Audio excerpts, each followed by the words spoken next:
Within 6 years of its inception, the Gestapo had grown from a regional secret police force into a crucial element in the rise and expansion of the Third Reich.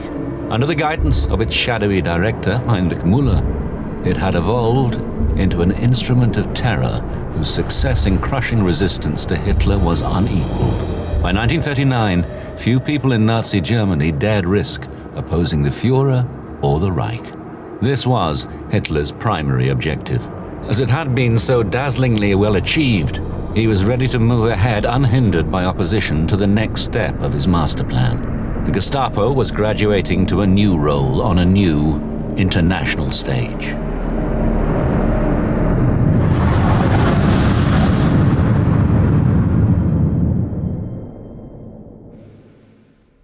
I am the man who started the war.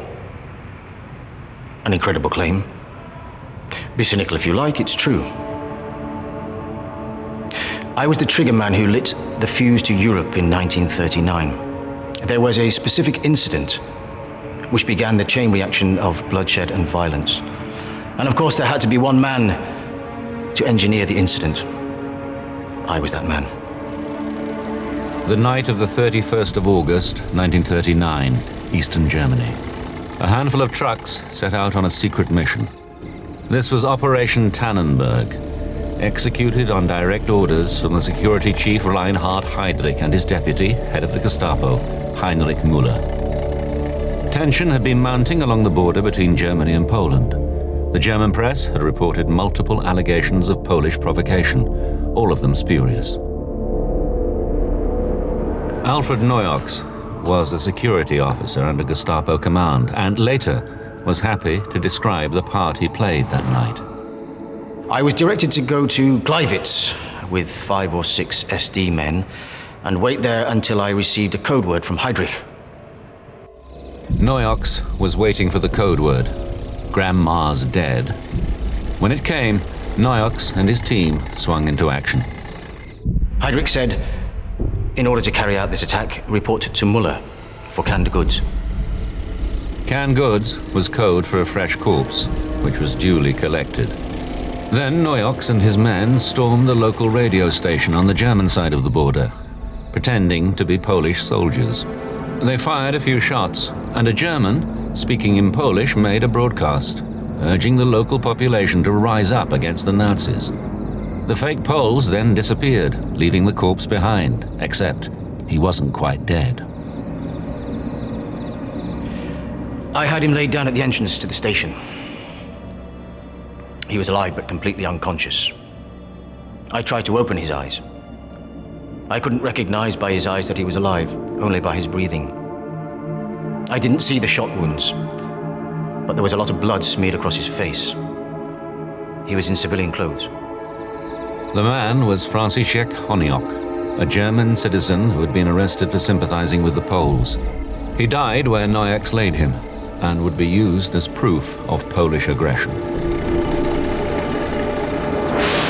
Walter Schellenberg, a senior spy master and subsequent head of the German Secret Service, knew all about the plot. It was one of Hitler's secret orders. By the 1st of September 1939, if possible, an absolutely irreproachable cause for war had to be created. One that would stand in history as justification and would brand Poland in the eyes of the world as the aggressor against Germany. Elsewhere along the border, Müller made arrangements for the delivery of more canned goods. In my presence, Müller discussed another border incident, in which it should be made to appear that Polish soldiers were attacking German troops.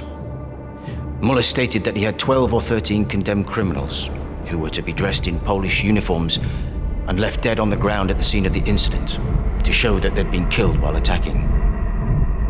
For this purpose, they were given fatal injections by a doctor employed by Heydrich. They were then also to be given gunshot wounds. After the assault, members of the press and other persons were to be taken to the scene of the incident. A police report was subsequently to be prepared. The Gestapo's stratagem worked faultlessly. Within hours, Hitler denounced a total of 21 supposed border incursions by Polish troops. Am Tage der Danziger Freiheitskundgebung hatte der Führer die Männer des Deutschen Reichstags einberufen. Vor aller Welt verkündete er: Polen hat heute Nacht zum ersten Mal auf unserem eigenen Territorium auch nicht der regulären Soldaten geschossen. Seit 5:45 Uhr wird jetzt zurückgeschossen. The newsreels triumphantly amplified Hitler's battle cry. 1. September, Überfälle auf Reichsgebiet. Stadt Beuthen wird von polnischer Artillerie beschossen. 2 Bewohner getötet, 35 verwundet. Das ist der Krieg! It was indeed the beginning of war, and not only on the Eastern Front. Only hours previously, Great Britain had reaffirmed its solidarity with Poland and would inevitably be drawn into the conflict. This is exactly what Hitler intended. He was militarily well prepared, and the Gestapo had been working towards this moment for many months. For Hitler was not just taking his army to war, he was taking his police force. Designated trains carried Müller's men to the eastern frontier, a total of 131,000 officers in all. They were organized and led by the Gestapo, for this was the start of their new role, quelling opposition in occupied territories. In Hitler's ground plan, tanks and soldiers were only the beginning. Their work was to begin at once. The police waited with the army at the border. Among them was Heinrich Barb. Every day around 4 p.m. we left our Gestapo unit so as to be at the border on time for the war to begin. The war machines were already rolling. Of the Polish army, there was nothing to be seen. As the German armed forces swarmed across the border, squads of police and SS security officers were ordered by the Gestapo to complete the first task, which was to liquidate the entire local leadership structure. From there, they moved onto the streets, and local police units were drawn in to help them. Normal ID checks became an instrument of political oppression. Anyone who didn't fit the Gestapo's approved profile of acceptable citizen was arrested on the spot. Political protesters, so-called parasites, the intelligentsia, and above all, the Jews, were rounded up en masse. In the German press, the role of the police was played down, but abroad, the truth was starkly reported. The key difference between the behaviour of the Gestapo abroad and the behaviour of the Gestapo in Germany is that it's more ruthless, because it's targeted on the foreign resistance and on the foreign ideological enemies, above all the Jews, but also Poles and Slavs. The Gestapo trademark was unmistakable. The strategy was to encourage the Poles to indulge a long-held inclination to anti-Semitism, denouncing and attacking their own countrymen, and in effect, doing the Gestapo officers' work for them.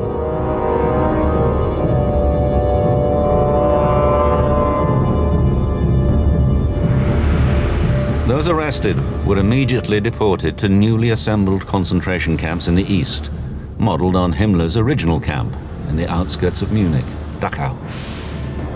The combined power of the Wehrmacht and the Gestapo was overwhelming. Within weeks, Warsaw fell to the Nazis. I was shocked at what had become of the beautiful city I had known. Ruined and burnt out houses, starving and grieving people. A pall of dust hung over the city, and everywhere there was the sweetish smell of burnt flesh. Everything was quiet. Warsaw was a dead city.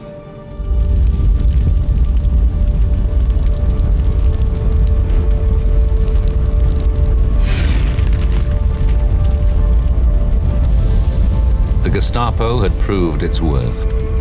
From the moment Warsaw capitulated, it would be the key to German control over all their newly occupied territories and form the bedrock of all further Nazi expansion. But the Gestapo, for all its success, was still quite small, and its intelligence, though extensive, largely second-hand. When the Gestapo failed, it failed spectacularly, as a lone bomber's attack on Hitler was soon to prove. Am Vorabend des 9. November erfolgte das ruchlose Bombenattentat auf die traditionelle Führerkundgebung im historischen Bürgerbräukeller. Der Führer hatte die Versammlungsstätte kurze Zeit vor der Katastrophe verlassen. Wäre die Kundgebung wie üblich verlaufen, so hätte der Mordplan sein Ziel erreicht. The explosion was the heroic act of a lone anti-fascist assassin. The Gestapo had not known about it or expected it, nor had they detected the planted bomb. It was a spectacular failure. Even for the Gestapo, apple of the Führer's eye, recovery from such a disaster would not be easy. Nicht so sehr aktiv sind, aber das Wichtigste war mir, wie ich aus dem Verhau raus, aus der Bestellung rausgekommen bin, dass ich gewusst habe, der Führer ist in Sicherheit und du warst mit deiner Fahne so weg. The Gestapo were at a loss, but without knowing it, they had struck lucky. At one of their routine border controls earlier in the day, they had picked up a man attempting to cross into Switzerland. To their surprise and relief, they had the assassin, Georg Elser, already in custody. Heinrich Müller conducted Elser's interrogation himself. He was determined to redeem the reputation of the Gestapo and take sadistic and lingering revenge on Elser. Muller's lips were compressed and there was a malevolent expression in his small eyes. Then he said very gently, with great emphasis, "I've never had a man in front of me yet whom I did not break in the end. If Elsa had been given some of the medicine he had had from me earlier on, he would never have tried this business." That was Muller, the little Munich police detective, who now had practically unlimited power. Müller subjected Elsa to what was called an intensified interrogation, the Gestapo euphemism for torture. In addition, his entire family was arrested. Arrest of kin it was called. It was the latest Gestapo accomplishment. No one knew where these unfortunates were. They were not permitted to send to their relations any indication that they were still alive. They themselves had no idea where they were being kept. They deliberately spread the word that all relations of traitors were being executed. They knew very well the panicky terror this would create amongst all those who'd ever had oppositional ideas. Nevertheless, in the end, the Gestapo conceded that Elsa had been acting alone. He was not executed, just in case he might still prove useful. Instead, he was imprisoned in Sachsenhausen concentration camp as Hitler's special prisoner and later transferred to Dachau. The swift resolution of the beer hall bomb episode went some way to rescuing the Gestapo's reputation. But ultimately, its saving was that Müller, Heydrich and Himmler had made themselves indispensable. Together, they had an iron grip over the entire German security network, and without their skills, Hitler's large-scale objectives would have been placed in jeopardy. For, as the Reich expanded across Europe, the Gestapo went with it, playing a pivotal role not only in the suppression of political opposition, but in implementing Hitler's cherished ambition, the elimination of the Jews. The plan was proceeding smoothly throughout Germany. SS Untersturmführer Kurt Lischke, who had proved a great success in dealing with Jewish affairs in the Berlin Gestapo, was assigned to continue the task in Cologne. There he soon filled his cells with dissident suspects and began work on a scheme to deport all the Jews from the city, some 12,000 people. But before he could finish this job, he was assigned a new posting. Having demonstrated his efficiency, he was placed on the shortlist for one of the posts of combat administrator. These were the Gestapo chiefs in the occupied countries. Their mission was to introduce tried and tested Gestapo methods to the suppression of resistance abroad. Lischke was given Paris.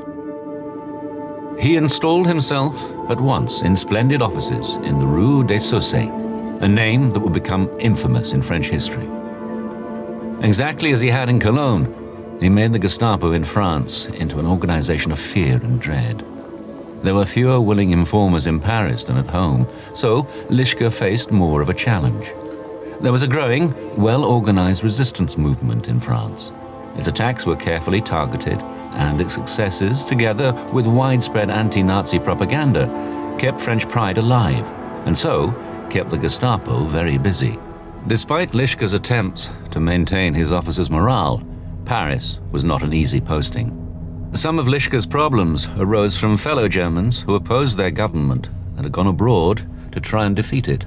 Among the anti-fascists in France was Peter Gingold. It was something important and symbolic.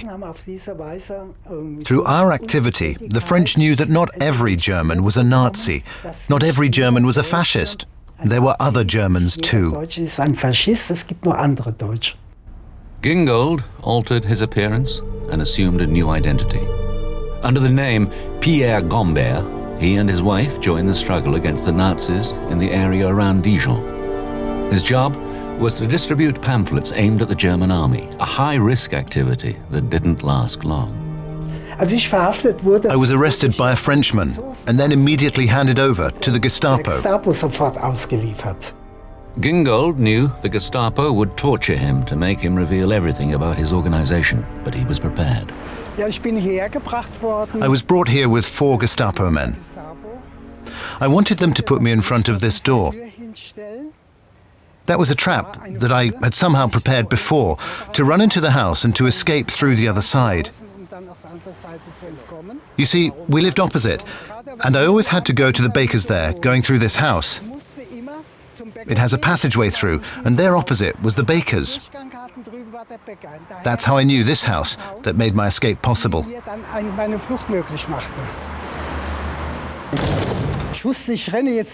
I knew I was running for my life. I went out through this door and down the street to the right. That's how it was. Gingold escaped and returned to the resistance. He altered his appearance again, this time adding a pair of spectacles and a moustache. The Gestapo never caught him. Others, such as Jakob Leonhard, a Swiss double agent, were not so lucky.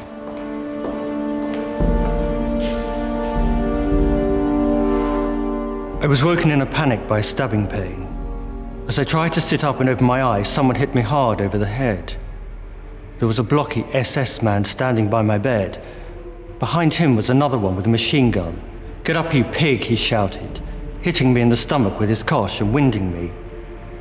They hauled me from my bed and ordered me to get dressed, beating me all the while. Took my passport and belongings and searched me for weapons. For a moment, I thought the one with the machine gun was going to shoot me on the spot. But the other stopped him. "No, don't. We have to take this one in." I was bleeding from my mouth and my nose, and my face was streaming with blood. And my head was already swelling up. I could hardly move. They dragged me to their car and drove me at top speed through the city, stopping at a house with a sign over the door. Secret State Police. Gestapo. Leonhard was taken into protective custody, the Gestapo euphemism for political arrest. He protested his innocence to the interrogating officer. "Herr Leonhard," he said, "you know we have methods which will certainly make you give us a confession." But I insisted, "I have nothing to confess." They blindfolded me, and straight away they started to shove the back of my head so that my face slammed into the wall. My glasses shattered, and I felt a stabbing pain in my eyes. I staggered back, but they wouldn't give up until I collapsed, unable to move, with brows torn, cheeks split open, and a broken nose. Helene Moskiewicz was a Jewish resistance fighter working undercover in the Brussels Gestapo office. The word cellar had frightful connotations at the Gestapo. It was a torture chamber worthy of the Inquisition. I heard loud screams so heart-rending that I lost my head and impulsively ran down towards their source. The room to the door was open, and inside were 2 torturers stripped to the waist, whipping a man who lay chained to what looked like a butcher's block. His swollen body was beaten to a pulp, a mass of deep, gash-like welts and bleeding sores. When the torturers saw me, they stopped in astonishment and demanded to know what the hell I was doing there. I snapped that the man's cries could be heard from upstairs, and what was the point of beating him to death if he wouldn't talk? In Paris, Kurt Lischke had been given a new assignment. He was ordered to begin the campaign to deport all the Jews from France. This was a job he felt he could do really well. When Paris was ultimately liberated in 1944, the Gestapo had no time to destroy their records before hastily quitting the city. The mountains of abandoned documents are a testament to Lischke's industriousness. Oui, je peux aller prendre son dossier. So I'll get his file. It's a very heavy file, and show you that he was in charge of the Gestapo in France from 41 to 43. It's a proof that the Jews who were under German authority were sent to be exterminated without delay. Que les Juifs qui se trouvent dans le pouvoir allemand vont vers leur extermination physique sans reste. Donc voilà. So here are Lischke's initials and his signature. He's read this document, and that's it for Lischke and the Jewish question. Et donc voilà ce qui concerne Lischke dans la question juive. As a first step, all the stateless Jews who had fled to France were to be arrested. There weren't enough Gestapo officers to accomplish this. Their neat solution was to give the task to the French collaborationist police working for Vichy. In the documents that we have published, and all these books about the final solution of the Jewish question in France, we know today that 90% of the Jews in France were arrested by the French police, under orders from the German occupiers, of course, and here the Gestapo naturally had a very, very important role to play. In total, 80,000 people were held at Drancy transit camp under Gestapo orders before being deported from France to Auschwitz. But there was always more work for the Gestapo to do. They would soon be organizing deportations from all the nations of Nazi-occupied Europe. It was 1941, and the war was going well for Hitler. The majority of the German people, intoxicated by the glory of his victories, continued to support the Nazi regime with enthusiasm. Half of Europe was under German control, and many people dreamed that peace would soon come, with all the European nations united under the swastika. But Hitler had a different dream. Far from seeking peace, he planned to extend the war and launch an attack on his most hated enemy, the Soviet Union. And he was eager to complete a policy already begun, the extermination of all the Jews across Nazi-occupied Europe. The Gestapo had been dealing with the Jewish problem for some time, but in a piecemeal fashion.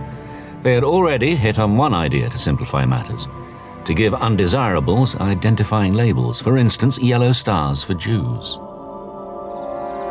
The beginning of 1942 saw Heinrich Müller, chief of the Gestapo, en route to an important conference outside Berlin.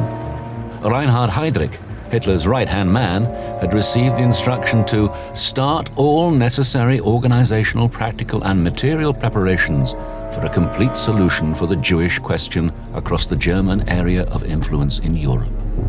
Complete solution actually meant genocide, and the Gestapo and the police forces they controlled would put it into practice. Adolf Eichmann was the Jewish specialist at the Reich Security Office. Eichmann was an Austrian Nazi who rose through the ranks of the SD in Berlin to become one of the leading figures in the Gestapo by the war. He's often been painted as a typical faceless bureaucrat who has no commitment to anything beyond the discharge of his own functions. But I think it's important to recognise that Eichmann is anything but an automaton. Eichmann was also an ideological believer who did things not simply because he was told to, but because he was a fervent anti-Semite too. Eichmann took minutes at the conference, as he later recalled during his trial at Nuremberg. Reinhard Heydrich managed during the Wannsee conference to get everyone to use such expressions as kill, exterminate, and eliminate, and have their statements recorded in the minutes, pinning them down. Heydrich then decided what was going to come into the minutes and what wasn't. And then he polished it up a bit, and that was that. The Führer had ordered the extermination of the Jews. That's what Heydrich told me. And then, unusually, he paused for a long time, as he wanted to see the effect his words would have. At last, the plans were agreed. just as if this were an ordinary administrative task of a civilized government. After the conference was over, Heydrich, Müller, and my own insignificant self sat down comfortably in front of the fire. Not to talk shop, just to have a rest after the long, exhausting hours. The importance of the conference, though, was the fact that it was how the methods of the implementation of the final solution was decided upon by, it must be said, a bunch of second-string bureaucrats. Not the top Nazis, not Himmler, Goering, Goebbels, etc. Heydrich's the most important person there, and Eichmann's acting as his aide-de-camp, he's taking the minutes of the meeting. But the importance of the conference is it's the discussion of the implementation rather than the decision to do it. That had been taken some time before. Eichmann sent out the conference conclusions marked Express and Top Secret to all Gestapo and police services in the Reich. This was the official order that triggered the final solution. The apparatus was systematically prepared. Rounding up and transporting millions of people was a complicated business. The Gestapo responded, as it had in the past, by drawing up lists of names, millions of human lives that were to be terminated. It was the Gestapo's role to round up the Jews in every locality and to ship them away. They would write to the Jews of any given community at the appropriate point, tell them to assemble at the station, typically, from whence they'd then be deported. And it's also the Gestapo which is at the centre of organising the deportations overall. So it's the Gestapo which liaises with the Reich railway system to coordinate the transports by train to the east. The Gestapo drew upon all assistance available to them. Jewish resistance fighter Helene Moskiewicz had infiltrated their ranks. I can't describe the fear I felt as I stepped inside the dreaded Gestapo building that morning. Until that moment, I hadn't really appreciated my position. A Belgian Jewish girl in the role of a German Fraulein, flanked by an Obersturmbannführer, the colonel in charge of the Brussels Gestapo, walking down long hallways quietly past guard after guard, being greeted by the rapid fire of Heil Hitler salutes and clicking heels. One of Helene's jobs was to prepare the lists. As usual, the Gestapo got underlings to do the work for them. The notice proclaimed that a reward of 40 Belgian francs was to be given to any citizen whose information led to the arrest of a Jew. When the letters began to pour in, they were referred to our office by the sergeant. Eventually, we had to place some of the mail on the Obersturmbannführer's desk, where they accumulated until a higher decision was made. Thanks to all these delays and to the fact that few Jews stayed long in one place, a number of those reported were able to change their hideouts before the Gestapo reached them. But too many failed to get away. On one of the lists was the May family from Würzburg, including Ludwig, the father, Millie, the mother, and their 12-year-old son, Herbert. One day a letter came, telling us to be at such and such a time at the concert hall. We're allowed to bring one suitcase and a little food or some such. And my parents have obeyed. They didn't say, "We're not doing that." You didn't do that. You did what you were told. So all the Jews in Würzburg went to the hall early in the morning, without asking why or for what. That was the Gestapo.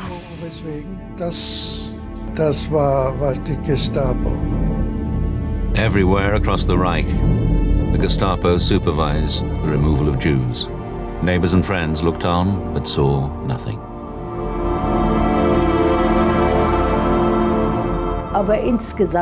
I'd say that people simply looked away. They wanted to be able to say later that they didn't see anything. But they did see it. They just didn't want to see it. In many cases, these neighbors would have turned the Jews in themselves, though at least in Brussels there would be some retribution.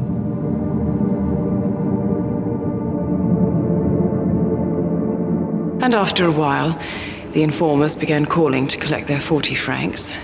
We decided that each informer would need an appointment to collect his money.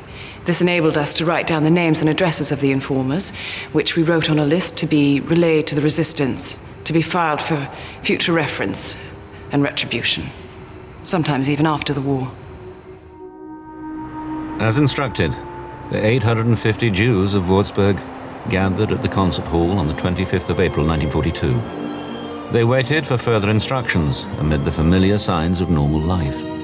There were posters up for the following night's concert, a sold-out show featuring Wilhelm Strienz, a singer of sentimental songs. For those who assembled here, this was the last they would see of anything either comforting or normal. Few would ever see their homes or their homeland ever again.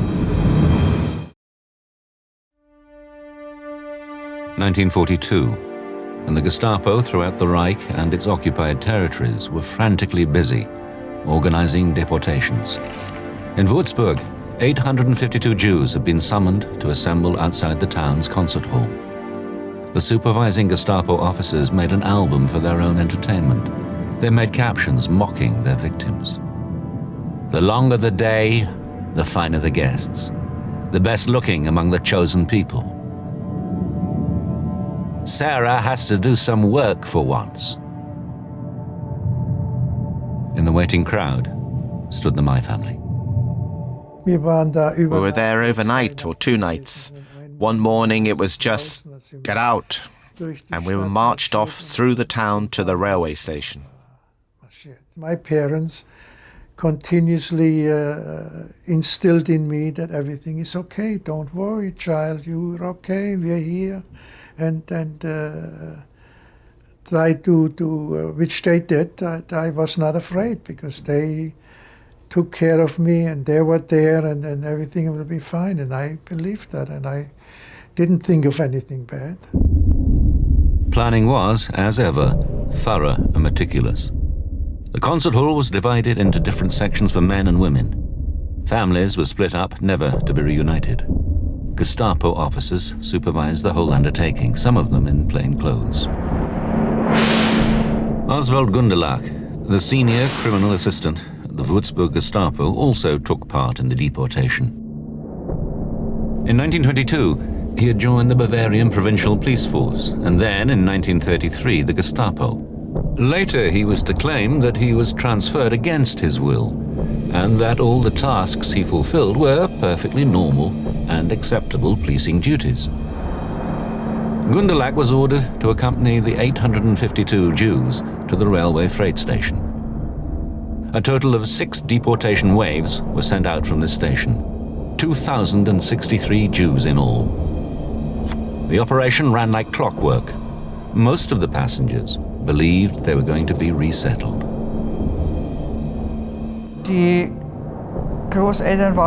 My grandparents were on the second transport from Nuremberg to Izbica in Poland in March 42.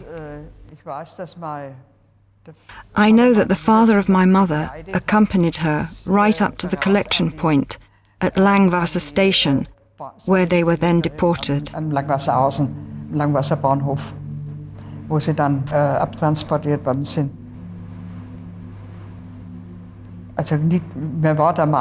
I must say, well, we thought they would be put together in a ghetto somewhere, and maybe there would be the possibility of coming together again later. Zusammenzukommen. Oswald Gundelach's special evacuation transport train, number DA49, lumbered through Germany on its way to the Lublin district of Poland. It took a painfully slow 4 days to get there, picking up more and more deportees en route. Gundelach's report recorded the special train's journey in typical bureaucratic style. The transport was delivered complete. There were no incidents. No police action was required, it stated. His report was handed to the local Gestapo officer.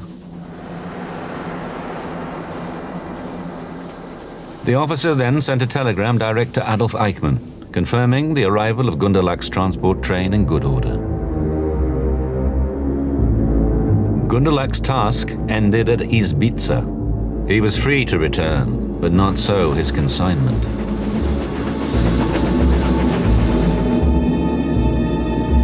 Izbica is a tiny village south of Lublin in eastern Poland, near the Ukrainian border.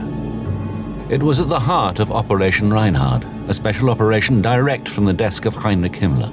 The aim was for 2 million Jews to be exterminated in this area of Poland. Izbica was set up to be a transit ghetto, because it was situated conveniently at the junction of the rail network that linked the death camps at Belzec and Sobibor to the south, and Majdanek and Treblinka to the north. Himmler himself paid a visit to the village. The place played an important role in his vast project. At his side stood the local Izbica Gestapo chief Kurt Engels. Engels began his career as a policeman in Cologne. In 1940, he arrived in Izbica as the local Gestapo chief. Engels was a brutal sadist. For recreation, he used to ride around the village on his motorbike looking for Jews to shoot. Ich habe gearbeitet in einer Werkstatt. I worked in a garage. Und wenn Engels gekommen nach Izbica, wenn es gekommen hat. When Engels came to Izbica, he had a motorbike, a BMW. He came into the garage where I worked with a friend, Wolf. Und dort war ich with a friend of mine, Wolf. So I had to clean his motorbike all the time. Putzer bekommen von der Motorcycle. But he found people, Jews, every day, and took them up to the cemetery and shot them. Erschossen an der Friedhof. They said about Engels that he couldn't have breakfast before he'd shot a Jew. Early each morning he'd run out of his house and run around till he saw a face he didn't like. They said he always laughed when he shot. On the evening of the 28th of April, when Gundelach's train from Würzburg arrived, it was Engels who received the consignment of deportees. However, Izbica was already full, and a backlog further up the line prevented him from sending the trainload of human cargo onto the death camps. Engels thought of a simple solution to his problem. He organized and took part in the mass shooting of several thousand Jews who were on the train. The May family survived this savage onslaught, only to perish later in labor camps. Herbert was the only one who lived to see the end of the war.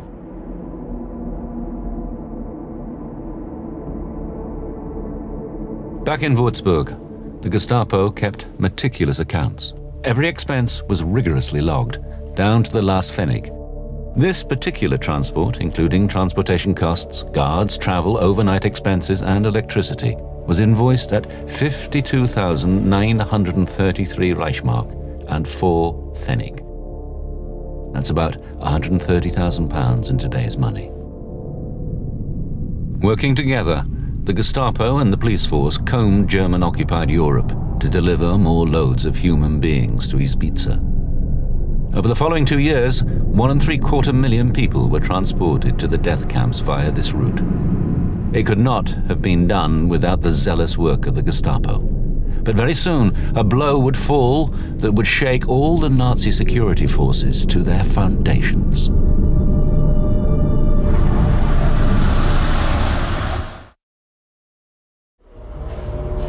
May 1942. Reinhard Heydrich, head of the Reich Security Office, was rewarded for his fervid loyalty to Hitler by being posted to Prague as Reich Protector. In other words, absolute ruler. The glory suited his vanity, and he had devised a straightforward solution to the stubborn Czech resistance that he encountered at his new posting. He simply let the Gestapo off the leash. They made hundreds of arrests and, at Heydrich's bidding, carried out summary executions in the streets, making a big show of public slaughter. But the Gestapo became overconfident, and the crackdown had the opposite effect of what was intended. Resistance hardened. Heydrich rode to his office in Prague Castle in a convertible flying his personal pennant. One day, Czech resistance fighters threw a bomb into the open car. The Reich Protector was wounded, but not killed outright. A passerby called an ambulance, and Heydrich died later in hospital. The Gestapo, once again, had failed in the most public and humiliating way.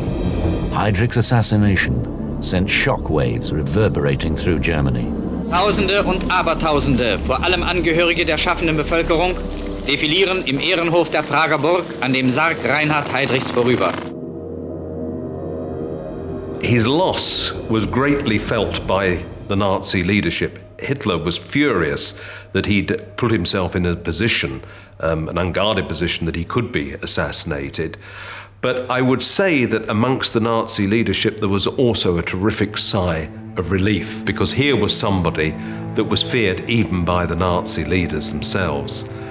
They all thought that this person was so ruthless that nobody was safe from him. Heinrich Müller, the Gestapo chief, had to take charge personally once again. The intelligence failure was addressed without delay. The investigation was carried out with all the resources of modern detective science. The official directive stated that the assassins were members of the Czech resistance movement. Many suspects were arrested and all known hideouts raided. The reports read like the script of an exciting film. In the absence of specific hard evidence, the Gestapo chose a saturation approach to punishment. 13,000 Czechs were arrested in the next days and 600 executed. In the village of Lidice, all the men were shot in a 10-hour massacre. The women and children were deported to death camps. Days later, another village was razed to the ground. Through the ruthlessness of the Gestapo, 120 members of the Czech resistance were rounded up in a small church in Prague where they were besieged. I went to see Müller. He said, "Tomorrow we take the church. Let's hope the murderers are with the ones inside." The next day, an all-out attack was launched against the church. Of the Czech resistance fighters, not one fell into German hands alive. A floodgate of revenge had been opened.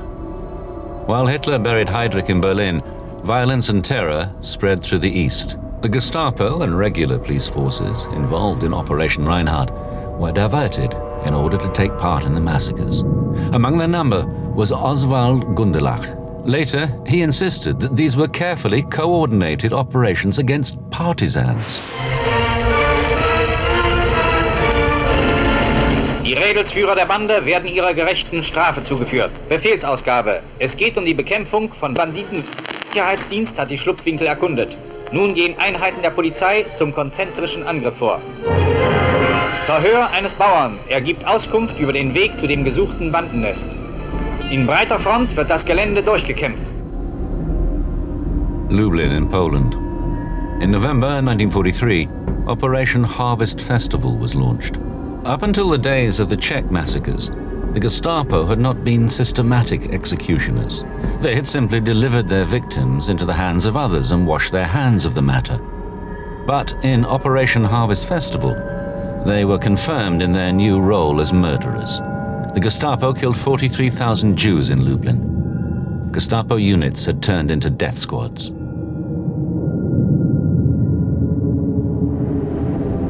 Individual officers described their new tasks in their letters and diaries.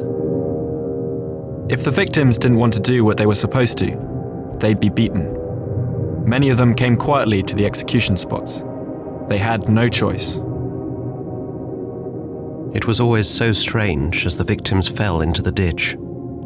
They didn't fall over in the same way, but sometimes rocked, sometimes fell in irregular order into the ditch. I'm not fond of shooting defenseless people, even if they're only Jews. I prefer open combat. Well, good night, my sweet. The war had wrought a change in the tightly run, clinically organized Gestapo. The unblinking extinction of human life had become routine. A door had been opened. Gestapo brutality was primed to spiral out of control as its focused attention turned to scrutinize Germany itself.